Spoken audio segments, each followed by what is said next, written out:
Hey there, my name is Jessa from the Jessa channel on YouTube, Twitch, and thejessachannel.com. And for this PAX Online 2020 panel, I brought together some of my grandma gaming friends, and we had a virtual tea party that is complete with hats and gloves. We talked about all manner of gaming from JRPGs to Borderlands to Skyrim, and we had a great time. Not the least because one of us was drinking Skyrim skooma tea from her teacup. We want to thank PAX Online for having us for this panel, and I hope you enjoy.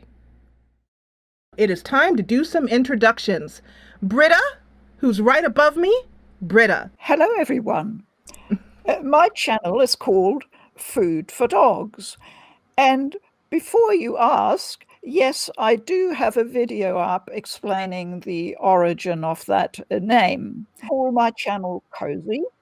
That means I like it friendly and relaxed, and I intend to keep it that way. I started out on YouTube doing unboxings.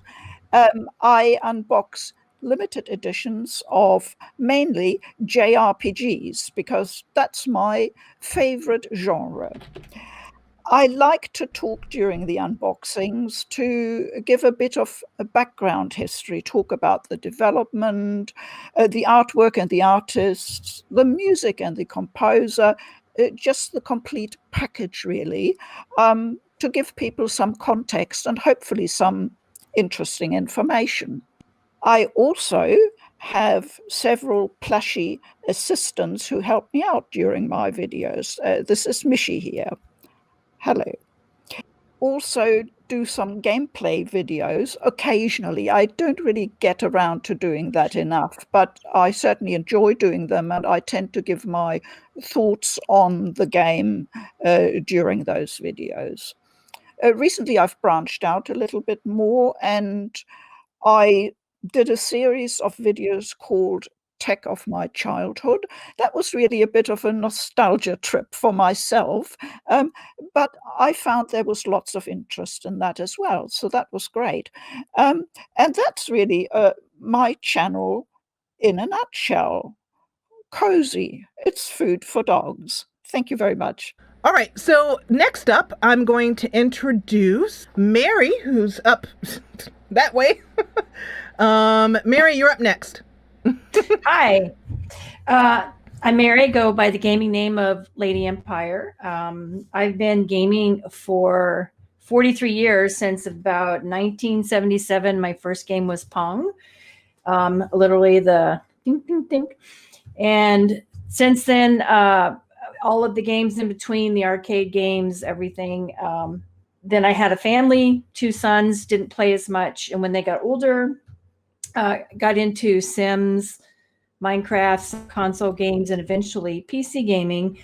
And I'm kind of all over the place. I'll play everything from Minecraft to Borderlands and PUBG with my kids.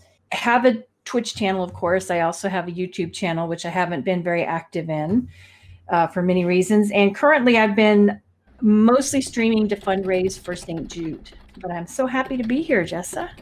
Thank you, Merrie. Now, Merrie, how did you and I meet? We met because we did a panel at PAX West in Seattle with Miss Shirley. Yay! And Shirley and I did one previously before that, so this would be my third PAX panel. This is your third PAX? What was your first one? With Miss Shirley. Her and I did one together once. And then you and I did. Oh yeah. This is your third. Okay. Yeah. And then we did one, the 3 of us. Yeah. And then we're doing another one this year, except it's online. Yes. Yeah. I know. Because this is a PAX panel. Okay. And then, she's Skyrim's favorite grandma.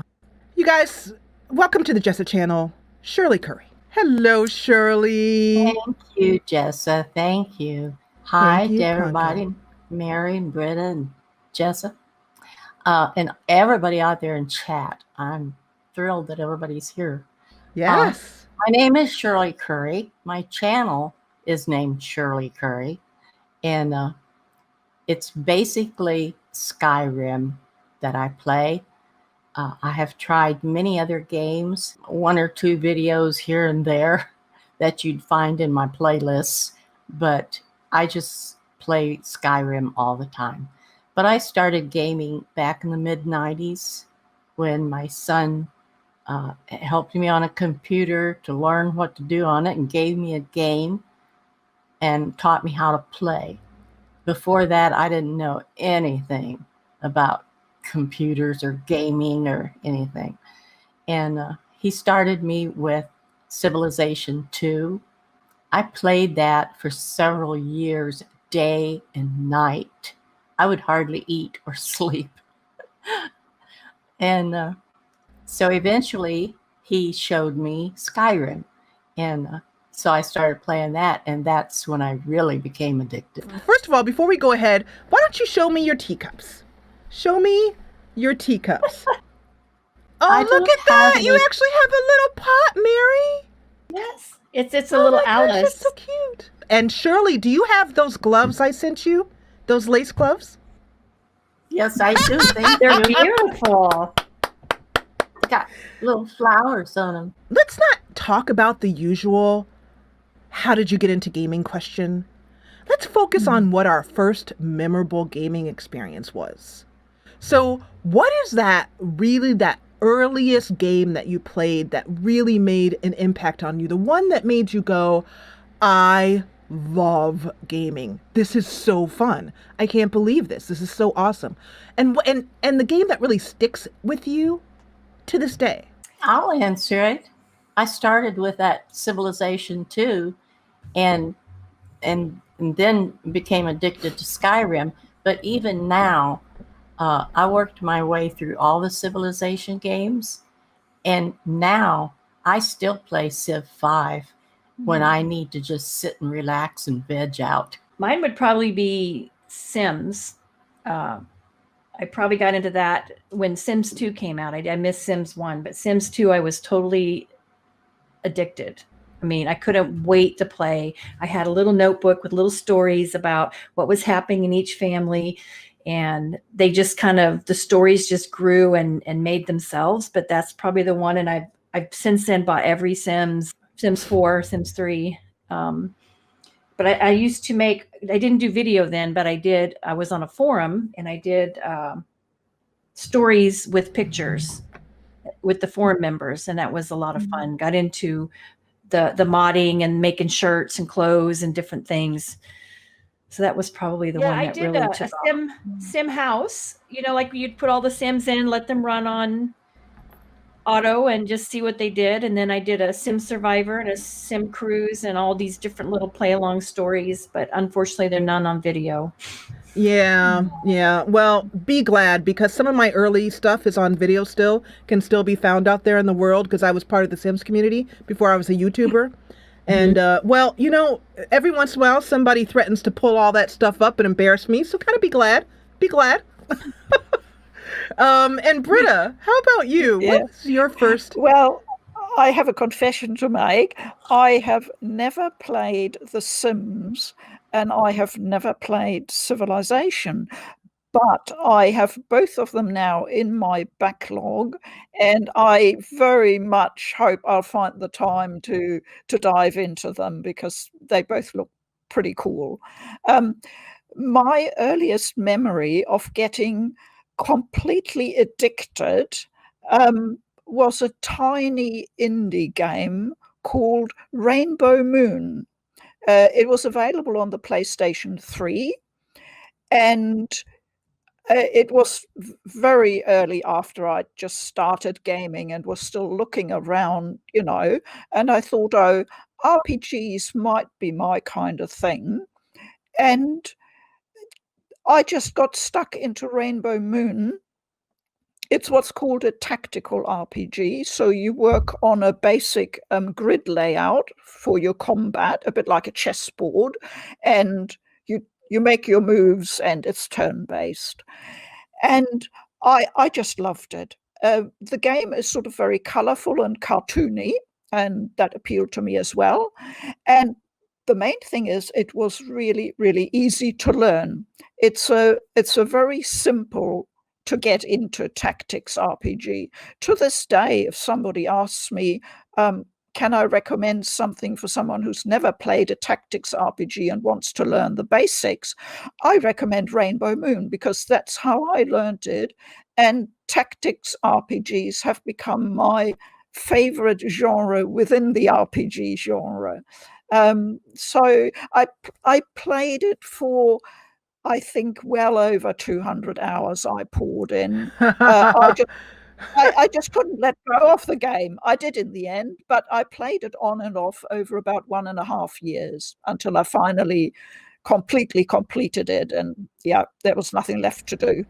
That's my Rainbow Moon. No, my first game experience was a game based on a book by Raymond E. Feist, and this is like way back when it was. I have to just actually go ahead and Google it to video game. Let's see, because it was a game that was on. It was a DOS game way back when, Windows 3.1, and you had to, like, in order to start the game, Betrayal at Krondor came out in 1993, and I'm actually going to put this on screen so you guys can see this game that I'm talking about. Oh, I just realized my gloves don't allow me to use my Stream Deck.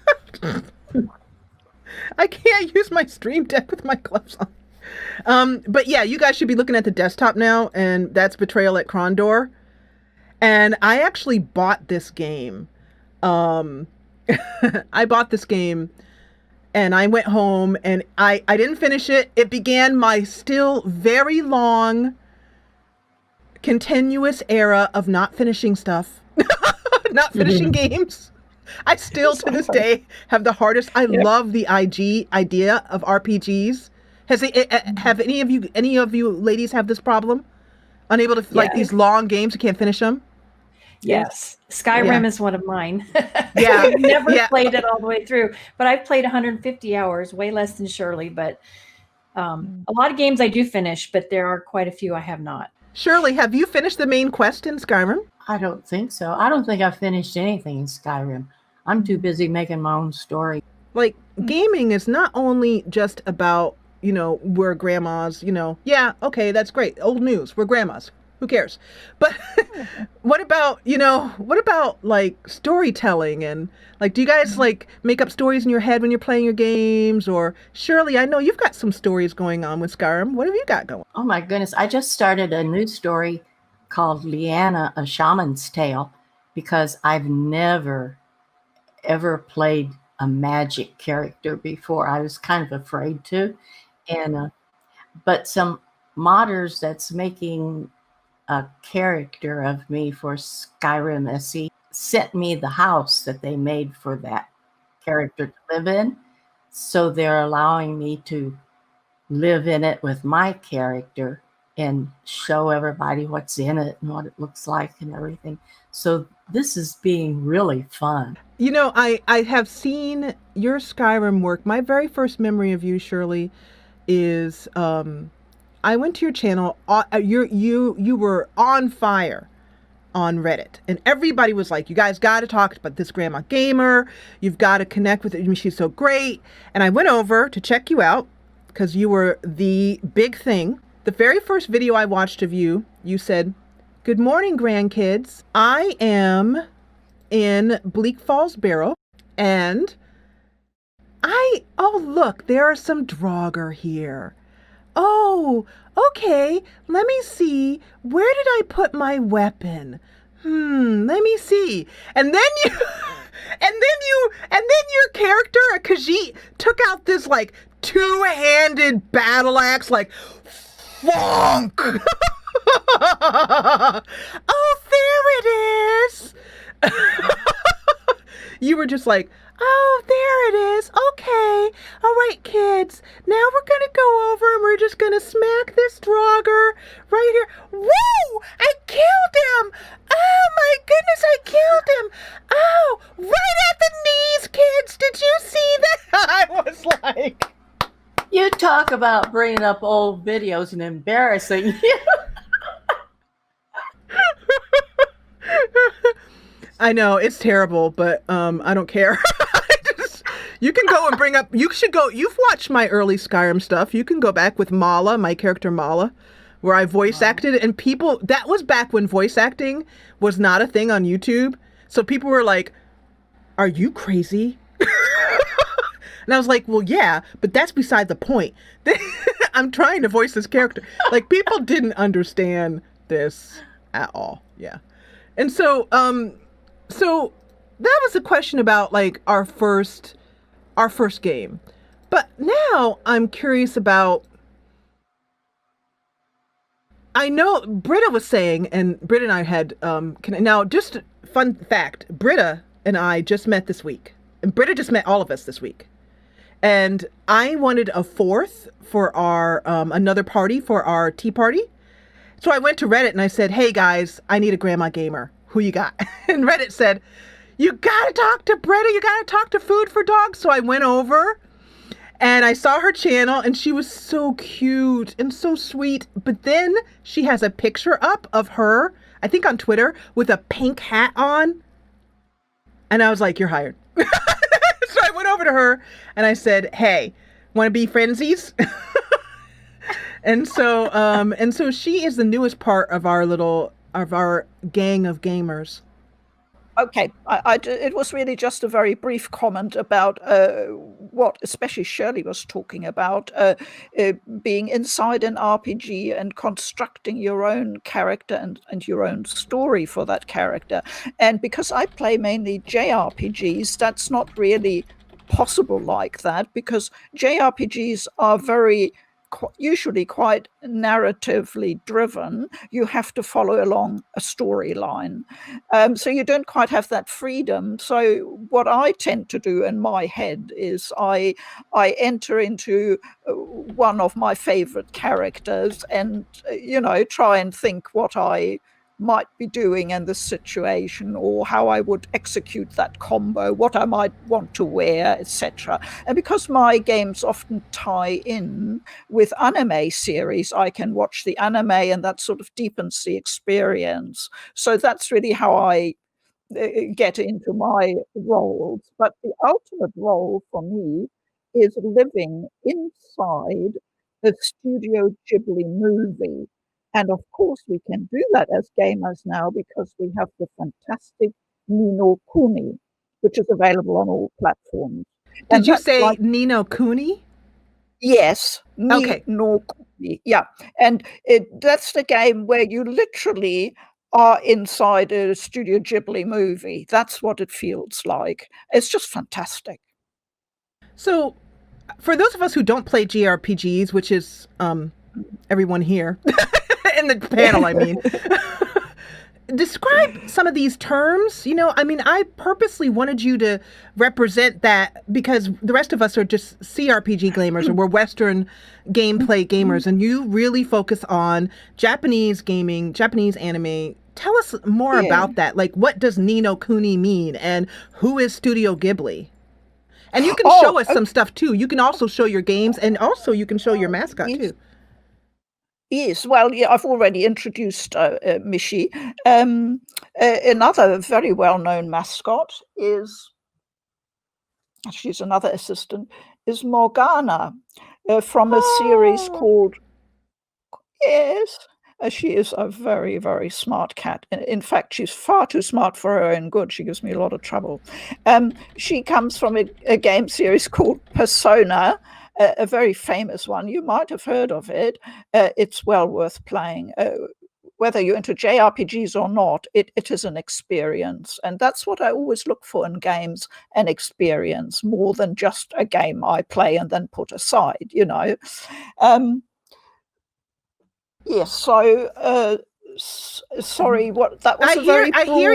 I hear what you're saying, and that's actually something that I hadn't had on our outline to talk about, but I want to flow right into more of that. Yeah. What is gaming to you guys? And it sounds like Britta is saying that gaming is an experience. I mean, it's in immersing yourself in a story. It's not like there are gamers in our huge gaming community. There are gamers who are there just for achievements, or just for speed runs, or just for min-maxing. You know, things that are all about the mechanics of the game. And there's nothing wrong with that. However, that's not really how I approach the games that I play. So, Merrie, how do you approach the games that you play?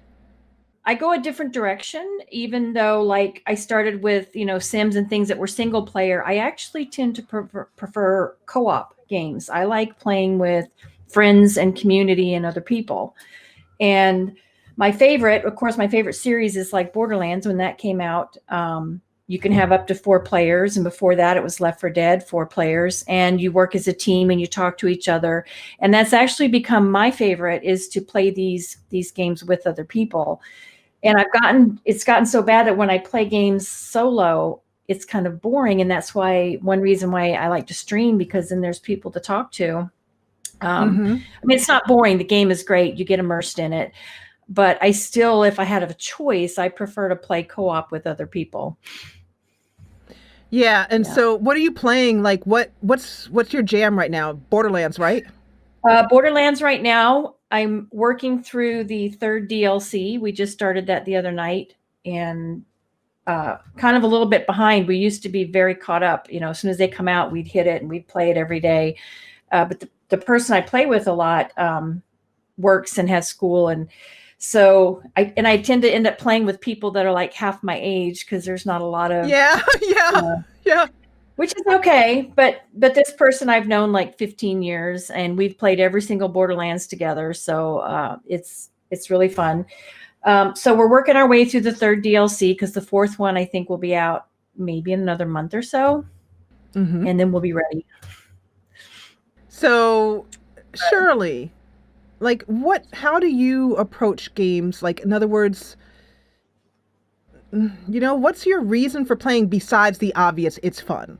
In other words, do you like the storytelling part of it, or do you play every game where you just basically make up a story in your head, or do you sometimes just play just to clear out your brain?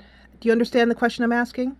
It's just to play those games. But when I'm playing in Skyrim, stories just come into my head. So when I love to make new characters. So when an idea for a story comes into my head, first I make a character in the screen. And then I might sit around for days and at night in bed thinking about that story, and I jot down notes about what I might want to do in it and stuff like that, until finally it just all comes together in my head and there's a story. So then I put those notes away and just start telling a story and playing it. It's like, I love it because it's like being real. I mean, when I'm in Skyrim, it's real to me. I live there. That's my second home. And it's like being in a movie, and you're one of the characters in the movie. That's the same thing for me, which is one reason why I don't play Fallout. Because I don't want to live there. Ugly. It's ugly. It's awful. It's depressing. It's I don't know. I do not want to diss anyone who is in chat right now going, oh, did they just say that? Oh my God. That is so mean. Sorry. I'm leaving right now. For those of you guys who love Fallout, and I know Angie's in chat and she loves Fallout, I know that. So, there's a lot that people get from that. But for myself, I want to immerse myself in a place I want to live and want to be, and where there's no zombies going to chomp on my body like in Resident Evil or something. So, that whole, sometimes making the story process is actually more fun than playing the game sometimes. And that whole planning out of that story. And so I understand what you're saying about that.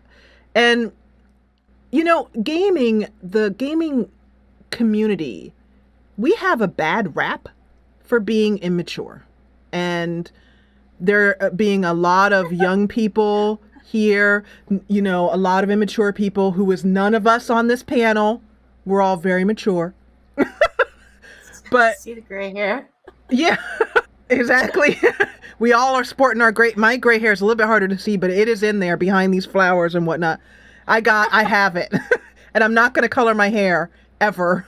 So one of the things that I wonder is gaming a guilty pleasure for you all? In other words, like if someone says, what do you do for fun? Do you like to quilt? Do you like to knit? How about baking?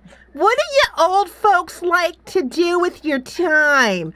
And you're just sitting there like, you know what? I just killed over 103 people in Borderlands 3. Mm-hmm. I can take your head off with just a look.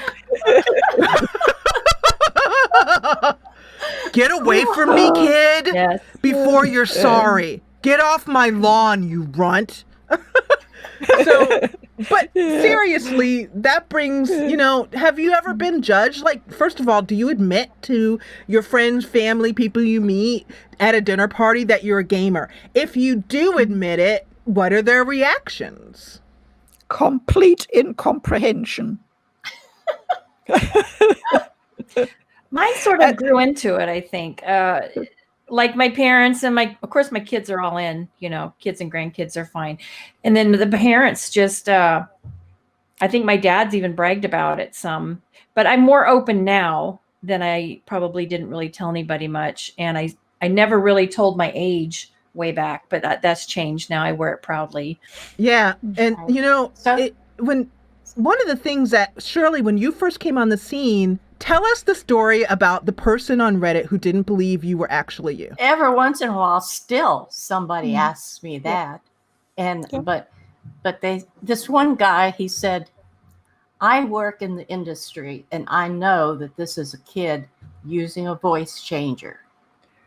Now, I thought he said, I know. I kept him set aside in my PC so that when my first interview came out, that's what I was waiting for. And I gave him the link to that. And I said, do you feel stupid now?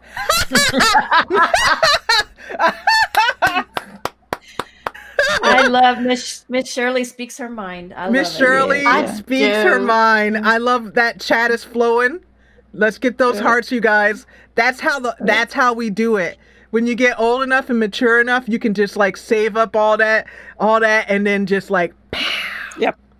You don't have to worry. Right. Yes. I've had a bit of a similar experience to Shirley's. I've had literally dozens of people turn up on my channel proclaiming that I'm a complete fake and that it is really my grandson who is playing the games, and I'm showing off his collection and pretending.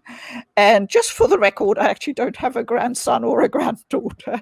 But yeah, they do turn up and they're completely and utterly convinced. So I don't even bother talking to them. It's a waste of time. It's quite funny, really, what people will believe, in their heads, just because they don't want to accept what's right in front of them, They build up this sort of fantasy that's quite extraordinary, really. But yeah, so I think that's definitely related to the age, because you can't possibly be playing games if you are this old, and what is that? I mean, what is that about? Like, games have this like enjoyment factor, and when you get up to this point, you just have to stop. Like, I feel like there is this gatekeeping or elitism, and that happens in all kinds of hobbies. That's just human nature. But still, it just seems like it's extreme with gaming. It really does seem more intense with gaming than anything else. Like, it's almost like, and Shirley, I think you can talk about this, Merrie as well too. You guys, what is it about like people thinking that we're stupid just because we're older? Like, you think it'd be the opposite, where like we're older. I've actually had less of that. It's interesting, but I haven't encountered that as much. And I don't know if it's because I go to a lot of conventions and I've met a lot of people. I don't know if it's because I've I've been live streaming, but I haven't encountered it as much, thankfully. When I first started recording, what I would get a lot is, "You're too old to be gaming, and why aren't you sitting in a rocking chair knitting?" I said, "Because I don't like to knit." Yeah, it's you know, and I'm just curious that, you know, chat as well too. Like, what do you guys think the reason is with that? Like, I think it's basically this kind of hyper masculinity, because it tends to be young boys who are doing that. I have one idea, Jessa. But what's it's that, hard Shirley? to figure out. Britta was saying something. No, I was just saying it's sometimes hard to figure out, of course, who is making comments or talking to you because of the anonymity of the internet and social media. I had a funny comment only a day or two ago, and that sort of encapsulated the problem for me. Somebody left a comment saying, "You are old, get off the internet." And I thought that was really interesting, because I've been on the internet since 1995, and I started working on the internet as a web designer, and I went on from there and did a variety of jobs, including server admin, that sort of thing. So I've clocked up 25 years on the internet, my anniversary. And I sort of feel like, in a very, very small way, as a tiny cog, I've contributed to what the internet and the web is today. Because back then we saw ourselves sort of as pioneers. When people asked me, "What do you do? What's your work?" And I said, "Well, I'm a web designer. I design websites." Is that a thing? You know, we've come a long way, and I sort of feel like I've done my bit, and we're here today because of all the work that all those fantastic people did back then.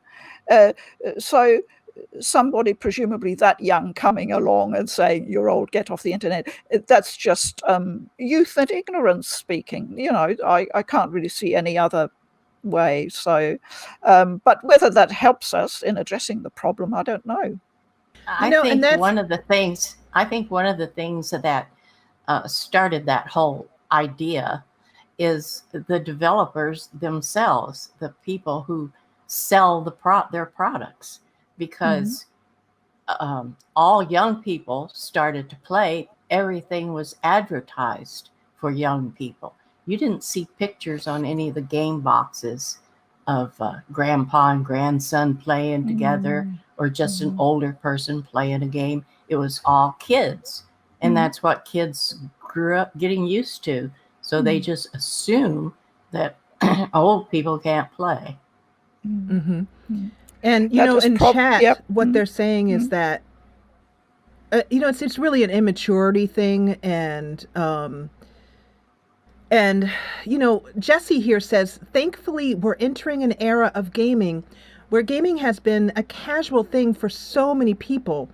However, sadly, with this new era has come a lot of ugliness from the internet." And that's something that all of us, each of us have channels, and each of us have experienced ugliness. And for me, in particular, I get ugliness for being slightly older, and also for being Black, which gives me a heck of a lot of trouble as far as getting nastiness from the internet, because it's such an easy target to go for. But we are paving the way. I mean, we're paving the way here, Britta. We're trailblazers. We're trailblazers, exactly. Yes. Because, and that's what I've been told by a lot of the younger players that I encountered lately. They're like, "You're great. We look up to you. You're a trailblazer in what you're doing," and that makes me feel better. Like, yes, because they're going to be our age one day. And they're still playing.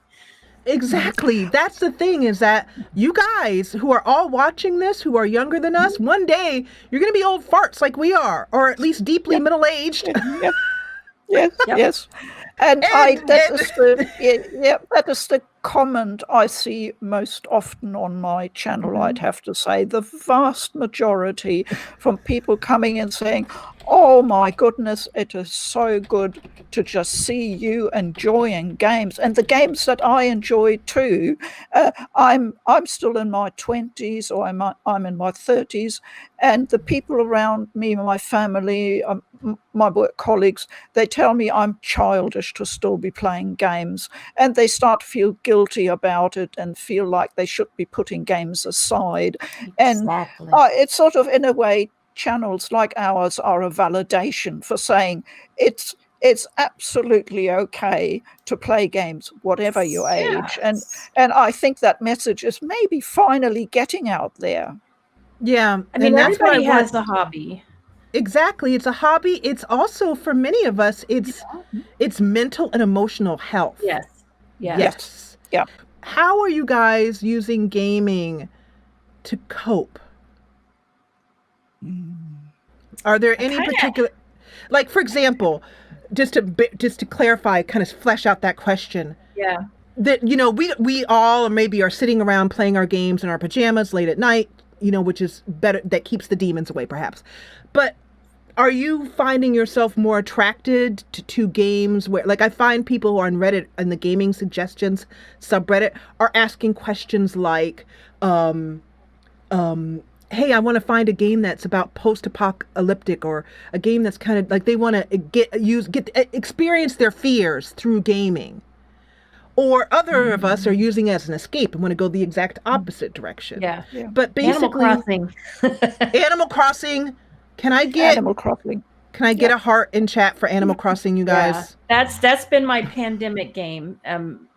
Yeah. So it's easy breezy, fun. Yeah. And Shirley, what's your pandemic play? Like, what are you doing for your pandemic play? Well, if I ever get out of Skyrim, like in the evening before I go to bed, I turn on my Civilization 5 game and just relax, and I don't have to think playing that. I don't even have to use my keyboard. Just move my mouse around a little bit. Exactly. Have you nuked anybody, Shirley? Oh, I used to do that way back in the beginning of playing it. Now all I do is build towns and get them built up, big cities, and do them different ways. I build out spokes to cities, or I build roads all the way around the perimeter of a continent and build cities. I just do them different ways. When it gets into levels that I don't want to go into, then I quit and start again. That's soon kind of someone declares war. I used to play the wars a lot. So you guys, Shirley's been dropping nukes. You guys, you heard that right here on the Jessa channel. Shirley Scurry. I want that in the news tomorrow. I want that, like, in the headlines. Shirley Scurry reveals that she drops nukes. I haven't done that for years. This question I really am looking forward to hearing the answers to, because I got my answer set. What is your dream game? If it doesn't exist, just go wild with us. Take a few minutes to just tell us about what your absolute perfect game, like everything combined, and share it with us. I would like a game that has more co-op. Like, say you were to take, I haven't played Fallout, but something like that, or some other game where you're going through missions, or even Skyrim, where you could play with 2, 3, 4 other people. Not like the MMO where you have a ton of people, but just the co-op days, more of that, where you could play with your friends in very small groups. I would like to see more of that. But what would the game be? Like, what would you be doing? Well, probably it would be mission-based. You're going from here to here, doing goals and things. I actually like those kind of games where you have something you're supposed to do. I mean, sandbox is fun, but I like, completing things, leveling up, that kind of. So you want now? Would your perfect game have like combat in it? And if so, what type of combat would it be? It probably would have minimal combat, puzzles, cooperation type. Sometimes too much fighting is too much fighting, but all right, Britta or Shirley, your perfect game. You want to go first, Shirley, or want me to? Well, my perfect game would be if Elder Scrolls 6 would ever come out. And I hope that it's a lot like Skyrim, only better, and that the people move more like human beings. Can I get an amen in chat, please? Just give me an amen or like a heart or something, you guys. Elder Scrolls 6, come on. I want an amen, please. Yeah. And Shirley, have you prepared yourself for walking down the street? You know, you get into Elder Scrolls 6, you sit down, Shirley, you're in your jammies, you're all comfy to play this brand new game, and you make a Khajiit because Khajiits. Yes. It's my favorite. It's yep, exactly. And then you're walking down the street of whatever place it's going to be in, right? And you see you. I'm going to get me for a follower. You're going to get you for a follower? You're going to say, yep. But that's going to be creepy to hear your voice coming out, right? So let me get this straight. You're going to get you as a follower. It's going to open its mouth. She is going to open her mouth. Yeah. And it's going to sound like some other person. That's going to, don't you? I don't know. I don't know, because they're still so far out from releasing that they might still ask me to. I have no idea. Okay. Well, all of us, so you guys have heard it here. It's already been out for news for a while now, but Shirley is going to be an NPC in Elder Scrolls. I'm going to be a follower in Skyrim SE. Oh, Skyrim Special SE. Edition. Okay. Now, but is that being done by Bethesda, or is that going to be... That's a mod? Private modders. And they should be ready soon, they keep saying. Yep. My perfect game is simple. It already exists. In fact, there are many perfect games as far as I'm concerned. All I want is a developer who has a really creative vision that they can realize. And I think many of them have done that. I've already talked about Ni no Kuni, and that is a wonderful game with a really colorful world that I can immerse myself in, and it's an experience that I can take with me for many years. And the same applies to games like Journey. Many people, I think, would agree that is as much an experience as it is a game, and that's why people keep returning to it. You form an emotional bond with games like that, just like Shirley has her bond with Skyrim, I suppose. And finally, I suppose the ultimate series of JRPGs is Final Fantasy. And I love Final Fantasy. Most of the games are very close to my heart. And I won't even mention any in particular. I'm not picking any favorites, because that's when the volcano erupts and the discussion bursts out. I love most of them, one way or another. They're all fantastic. And I see a team that has poured so much, not just work, into making that game. They poured their hearts and souls into it. That comes through. I pick that up. I form a bond with that game that enriches my life. And that's the perfect game for me. So Final Fantasy is your perfect game, really? And that's and you wouldn't improve upon it in any way, or would you add anything extra to it? No, that's not how I see perfect, you see, because most of these games have technical flaws. They have drawbacks. There might be something that you think, oh, that's not really working that well. But to me, those are all details. They don't detract from the overall experience. once you accept that, I think if you don't go in with a niggling mindset, just looking for what's not right and, what can I criticize here, but rather, is this game speaking to me? Is it speaking to my heart? And then I'm happy, and I don't know what else I want beyond that. That's nothing in life is ever perfect. So I don't expect that kind of perfection. The perfection is what really touches me. That's what's important to me. So if you want perfect, you're chasing a chimera. I think that's just my personal opinion. Oh, that's such a great word. If you want perfect, you're chasing a chimera. We're getting a lot of questions in chat right now, but also someone mentioned that, I'm on this panel too, and they want me to ask questions because I've kind of taken the role of the person who's sort of, asking the questions but not actually answering them. And so I'm gonna answer this one. Well, I have thought about this a lot. And I really have to say I am not as gracious about the word perfect as Britta is. I want perfection, dang it, and I'm going to pay. If I pay for it, I better get it. My favorite game is a game that starts out similar to The Sims 2. I feel like that's the pinnacle of the series. It would basically be a game where, well, actually, to be honest, my perfect game is the holodeck on Star Trek, where you can just go in and be in the world.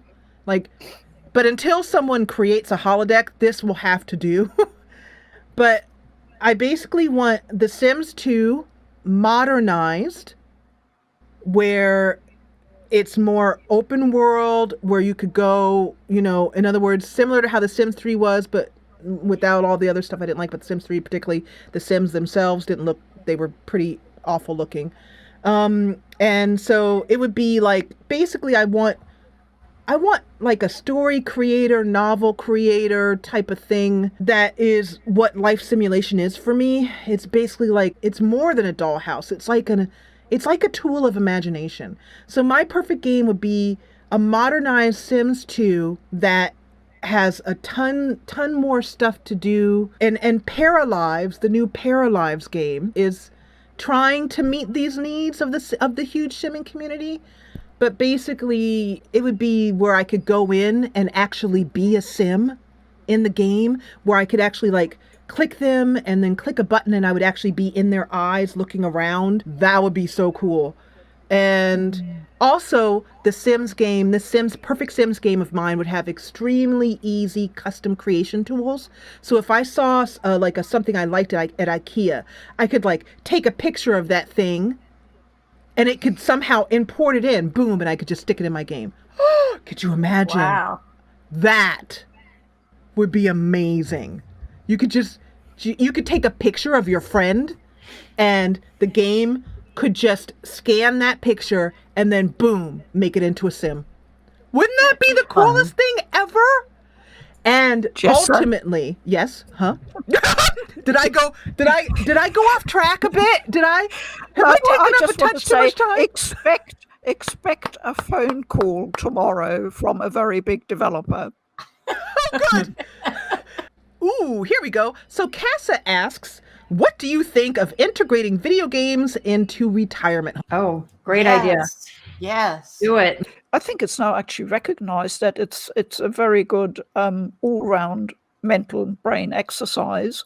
And we know that we need to keep the brain jogging, just like we keep our bodies fit into old age. So it's such an obvious idea, really. I don't understand why it's not been taken up yet. The only thing I can think is because of a sort of prejudice or stigma that surrounds video games.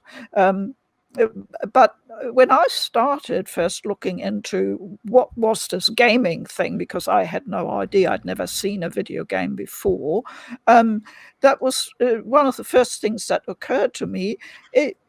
Video games, most people think it's just really simple stuff that any kid can do. You just click here and you click there and that's it. And of course, we all know that's not the case. Not always. No, they can get jolly difficult and you have to learn a lot to play them. So that was one of the first things that attracted me to them, because I thought, well, I'm getting on into my 60s. This is probably a good hobby to have, just in a very pragmatic way. Well, I had no idea, of course, how addicted I would become, but that was certainly behind my decision to go into video games. And I still think it's a very good point, and that we really need to make until someone realizes that this would be really beneficial. There is some studies going on about that, and I have done interviews with college students that have asked me for an interview because they're doing papers on how games can help older people maintain their mental capacity and abilities. And I did an interview with a man who writes articles in some online paper that is doing a study on that very thing also. So they are starting to become aware of that. That's very good to hear. Yeah. So next question up, tabletop roleplay gaming. How many of you guys have done tabletop? This question comes from Gribble. Probably not that much. I do table games like board games, but I haven't really done much. If you're talking like D&D, it's something D&D, I would like to try. I did do at the last PAX in San Antonio. We did a live kind of walkthrough D&D real life thing that was a lot of fun. So I haven't done a lot of that, but I'm open to trying it. To me, I think civilization games are kind of like board games because they're top-down games that you play on moving around on squares. So that's the nearest I've come to that. And I think one of my dreams would be for all of us, the four of us, to be around a table playing a D&D with our little dice bags and our teacups and tea mugs and cookies in the middle. We'd have to keep moving the cookies over. Paper Spock, your question is up next. If you had a friend who didn't play video games but was interested in trying one, what would you suggest them to play? That's a really tough one because, of course, you would know your friend, so you would know what kind of taste in stories or movies or books, and I would go very much by that and try and pick something that comes close to their particular taste. Do they like science fiction, or maybe romance? The so-called otome novels from Japan are getting really popular, or they might be into something completely different, like a fast-paced modern action game. So in that case, I would probably suggest what's called a full motion video game, FMV for short. Yes! I love FMVs. I love them. Poodle Pa and I play them quite a bit, and it's just such a wonderful experience doing it together, with, me holding the controller and him shouting, "No, go there, no, choose that dialogue option," it's great fun. And I think it's a great way of getting people into games because it's similar to a movie experience, but different. You're making that first step towards a game. That's probably the way I would go. I have actually been in a full motion video game that's called The Shape Shifting Detective, and they also did. Yes, I am in that game. Okay. So go and play it. And there you have it. I want to thank my friends Britta, Food for Dogs, Merrie, Lady Empire, Shirley Curry, and also PAX Online. And, of course, you. Thank you, as always, for watching.